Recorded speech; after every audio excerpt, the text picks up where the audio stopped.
14ই ফেব্রুয়ারি শুক্রবার সাকোপাড়া হলতে হাওড়া কাটিহার এক্সপ্রেসের স্টপেজের দাবিতে আমরা যে বিক্ষোভ সভা করেছিলাম, রেল দপ্তরের উচ্চতর আধিকারিক কথা দিয়েছিলেন যে আপনাদের দাবি ন্যায্য এবং আপনাদের বিরুদ্ধে কোনো আইনত ব্যবস্থা গ্রহণ করা হবে না, আপনাদের দাবিটা যথারীতি 1 মাসের মধ্যে পূরণ করা হবে।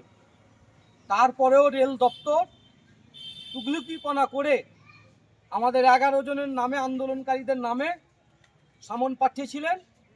আমরা দেশের আইনকে সম্মান করি, সংবিধানকে সম্মান করি। আমরা কোর্টে আজকে সারেন্ডার হয়েছিলাম। মহামান্য বিচারপতি আমাদেরকে জামিনে মুক্তি দিয়েছেন। আজকে তাই আমরা ভীষণ খুশি।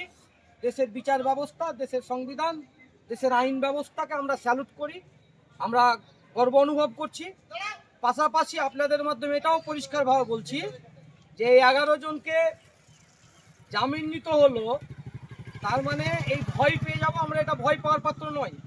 সাকোপাড়া হলটে হাওড়া কাটিহার এক্সপ্রেস ট্রেনের স্টপে যতক্ষণ না হবে ততক্ষণ পর্যন্ত আমাদের আন্দোলন চলবে। কোনো ডরের কাছে আমরা মাথা নত করবো না।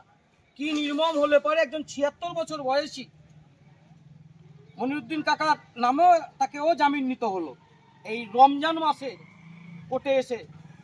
এটা দুর্ভাগ্যজনক। রেল পুলিশের এই খামখেয়ালিপনার বিরুদ্ধে আমরা আগামী দিনে আন্দোলন করব। আর যে নির্দিষ্ট সময়ের মধ্যে স্টপেজ দেওয়ার কথা বলেছে, যদি সেই নির্দিষ্ট সময়ের মধ্যে না হয় তাহলে আমরা আবারও বৃহত্তর আন্দোলনে যাব।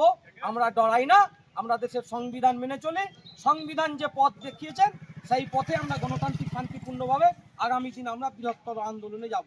পরিষ্কার বিষয়। ধন্যবাদ।